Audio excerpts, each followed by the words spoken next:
네, 여야가 내년 지방선거를 앞두고 공천 룰과 현역 단체장 평가 체계 등의 개정에 착수했습니다.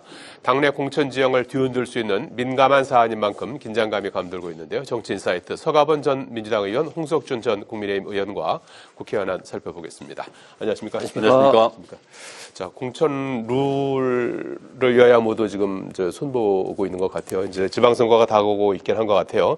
내년 지방선거 6월 3일에 치러지니까 지금으로부터 이제 한 6개월여 이제 남은 그런 상황인데, 여당은 공천 룰 그 개정의 그 방점을 당원에다가 찍고 권리당원의 어떤 권한을 대폭 강화하는 쪽으로 이렇게 방향을 잡은 것 같고, 야당은 단체장 그리고 광역 기초단체장의 어떤 성과, 기존에 있는 그 단체장을 염두에 두고 있는 것 같아요. 그래서 성과가 어떠한지 이런 부분들을 평가해서 이제 공천에 반영하는 그런 쪽으로 바꾼다고 하는데, 어떤 의미가 있고 어떤 영향을 미칠 거라고 보시는지 말씀해 주시겠어요? 예, 어쨌든 내년 지방선거 지금 모든 정당이 벌써 각각 대책위원회까지 꾸려서 지금 준비를 하고 있는 거죠. 네. 사실 좀 이른 감은 있긴 하지만은 어쨌든 이재명 정권의 중간 평가 형식으로 야당에서는 임하지 않겠습니까?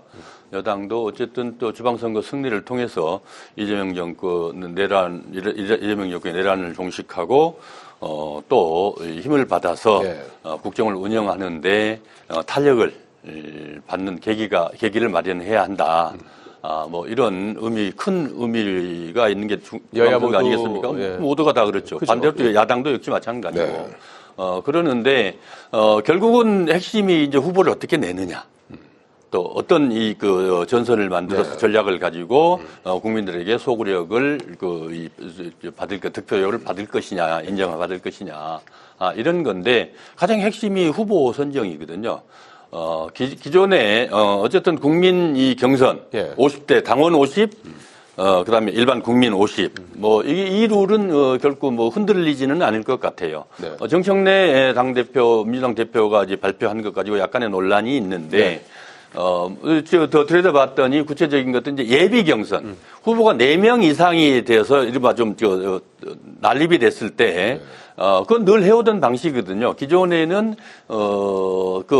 예비 경선 위원회를 꾸려서 예비 후보들을 일정 기준을 가지고 컷오프를 시켰는데, 이번에는 좀 더 구체화 시켜서 좀 더 당원의 뜻을 확보를 해서 권리당원들의 권한으로 이렇게 한다는 것은 결국 지금은 위원장과 도당 위원장 당 지도부들의 이 권한을 당원들에게 확 넘겨줬던 면에서 보다 더 민주적이고 보다 더 효율적이고 합리적인 결정이다, 이렇게 보여지고, 나머지 소소한 것들은 크게 바뀌지는 않은 것 같아요. 어쨌든 정청래 대표로서는 어떤 형식으로든 당원들 본인이 대표 경선 때 공약했던 당원이 주인이 되는 민주당, 이런 것들을 조금이라도 반영시켜서, 선거에 만전을 기하겠다. 이런 건데, 제가 보기에는 합리적이고, 크게 문제가 될 건 없고, 오히려 당원들이나 국민들로부터 소득이 좀 크다. 이렇게 느껴집니다. 당원 주권 시대를 연다.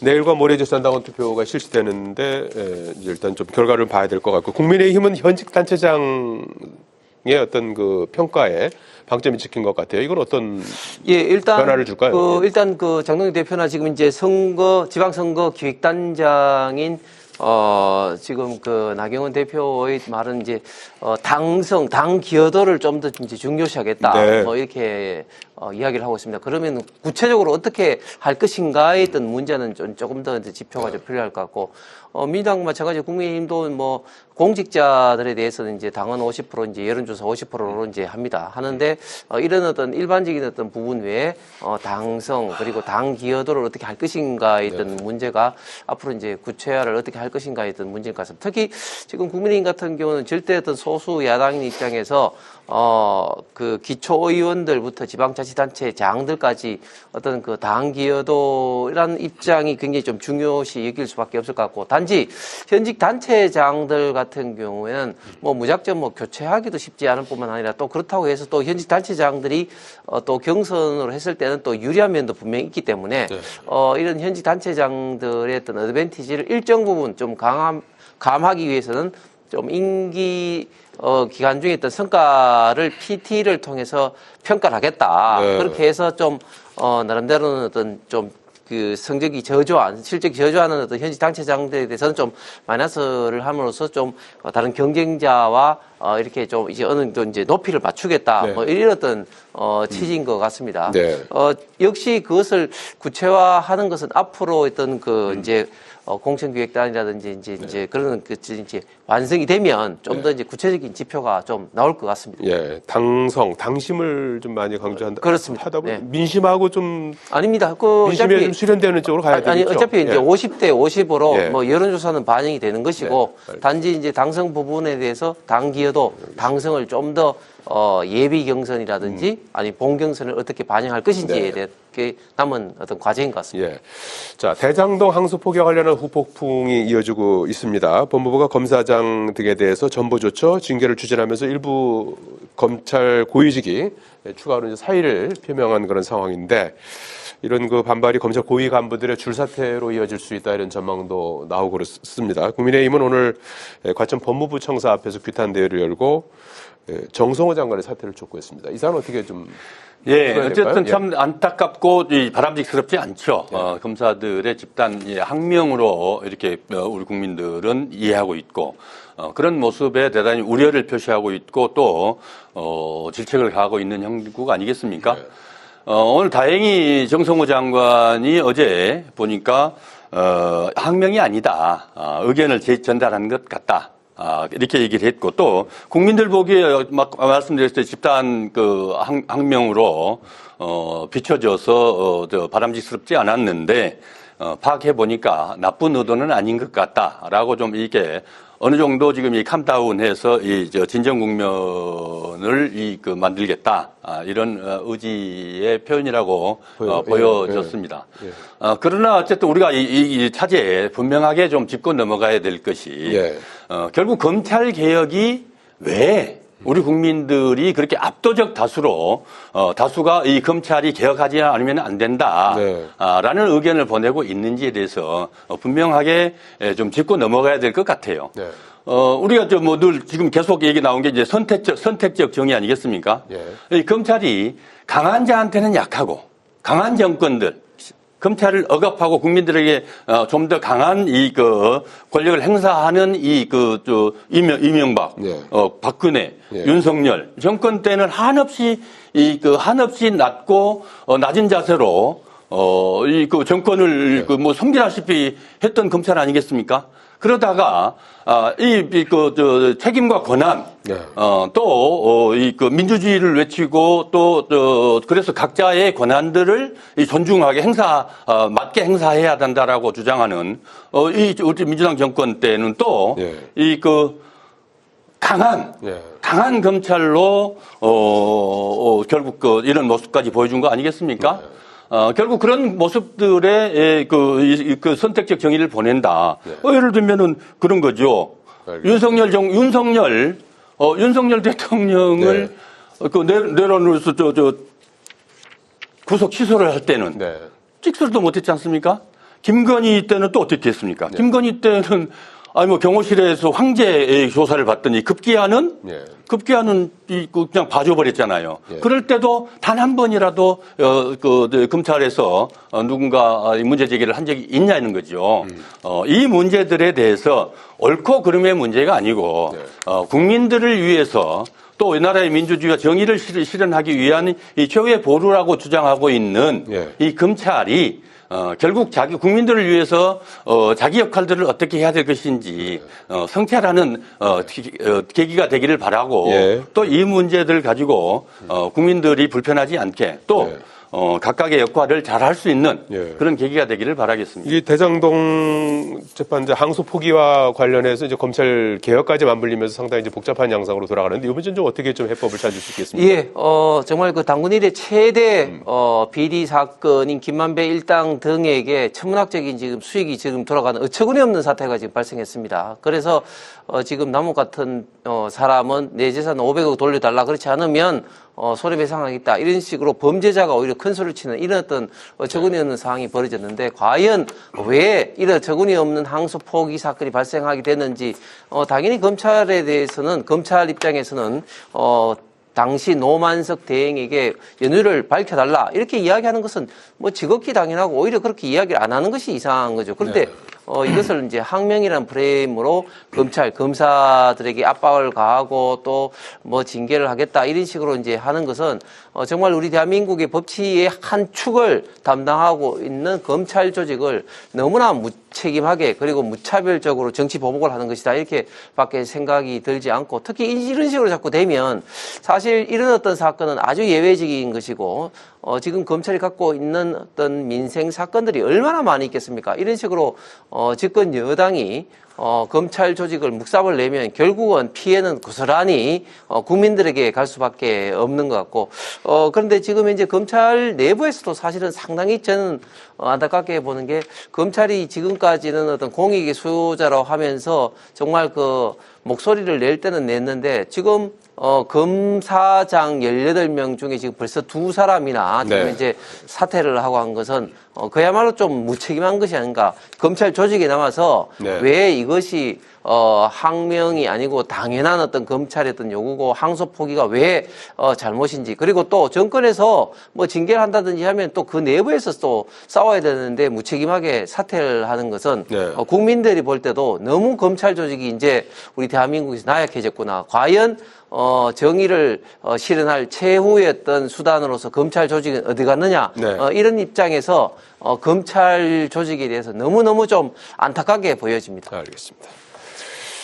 자, 오늘 뭐 그 문제뿐만 아니라 국회 운영위원회가 전체 회의를 열고 대통령 비서실, 앞서서 국가인권위원회 그리고 국가안보실 등에 대한 예산안 심사를 진행을 했습니다. 그래서 당초에 특수활동비 예산 이런 부분이 이제 많이 좀 쟁점이 될 것으로 예상이 됐고 또 실제로 청와대 이전 문제라든지 관세 협상 결과 그리고 이제 최근에 정부가 추진하고 있는 비상계엄 가담 공직자 불법행위 가담 여부 조사하는 거 이런 등등이 이제 뭐 다양한 주제들이 다뤄졌는데 어떤 부분을 좀 눈여겨보셨습니까? 예, 대통령 비서실 운영위에서 대통령 비서실에 대해서 이제 뭐 심사를 하고 있는데 어쨌든 국정 최고의 기관 대통령실은 그만큼 또 엄중할 수밖에 없고 야당으로서도 준비를 철저히 해서 그 문제에 대해 특히나 대통령에 대해서실에 대해서는 정조준에서 공격을 해오지 않습니까?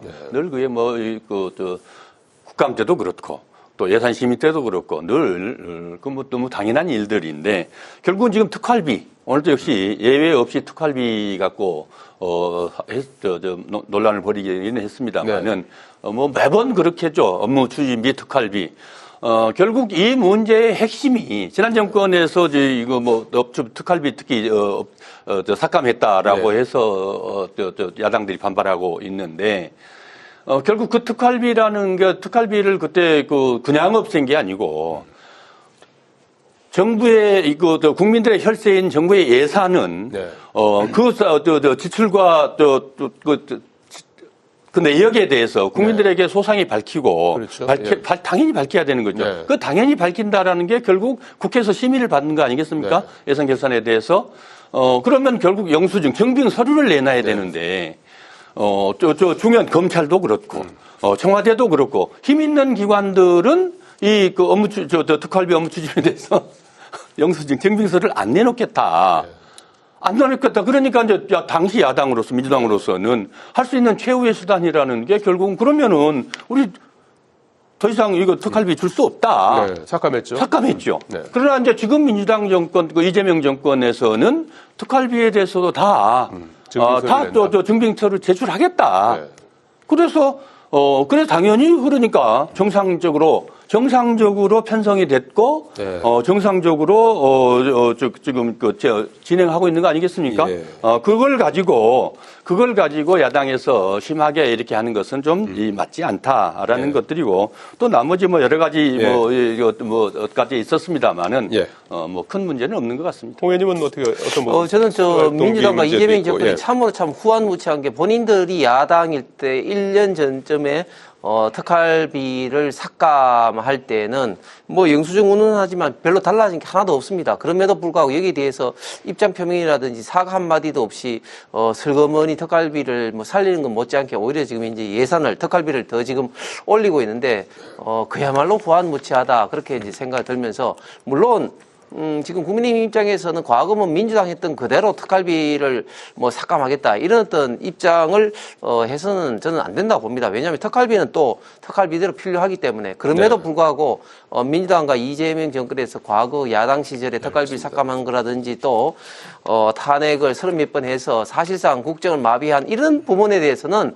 최소한의 어떤 양심이 있다면 저는 사과 표명 정도는 하면서 운영위를 좀 진행을 해야 되는데 역시 기본적인 양심이 없다 이런 어떤 생각이 좀 들면서 네. 특히 오늘 운영위에서 김은혜 의원이나 몇몇 의원들이 지금 이제 그 대통령실에 김영건 비서실장이 정책실장이라든지 이런 사람들의 어떤 갭 투자 의혹 이런 어떤 문제를 지적을 하니까 네. 뭐 바락 떨면서 막 그 반발을 하고 있는데 네. 지금 이재명 정권이 지금 전과자도 뭐 엄청나게 많을 뿐만 아니라 지금 갭 투자도 지금 한 사람들이 지금 얼마나 많이 있겠습니까? 이런 어떤 야당의 어떤 지적에 대해서 겸손하게 겸허하게 받아들여서 이런 어떤 문제에 대해서는 사과를 해야 되는데 네. 그런 어떤 자세를 보이고 있지 않은 것 같습니다. 끝으로 요 운영위원회에서도 이 문제가 다뤄지긴 했는데 좀 짧게 이 관세 안보 협상 팩트시트 발표된 이후 국회에서 후속 조치 지금 계속 밟고 있는 그런 상황인데 이제 특별법이냐 비준이냐 이 문제인데 이 문제는 어떻게 좀 해법을 찾을 수 있을까요? 이 문제는 사실 우리 정권 출범 이래로 역대 정권 모두 등 상황에서 대외 이 조약이나 뭐 그다음에 중대한 재정이 투입됐을 때 네. 국회 동의를 비준 동의를 받게 돼 있는데 이런 사례가 사실 없었죠. 이게 미국의 일방적인 주장에 의해서 지금 이게 투자 형식으로 진행된 사안 아니겠습니까? 그래서 이 문제를 단순하게 기존의 법 테두리 내에서 비준 동의하는 게 과연 효율적이고 또 맞냐? 네. 이런 논의가 정부 여당에만 있었던 게 아니고 학계나 뭐 여러 군데서 이 문제 제기들을 했었고 그래서 결국 사진 해법이 특별법을 제정해서 이건 좀 비상하게 비상하게 또 지혜롭게 관리할 필요가 있다.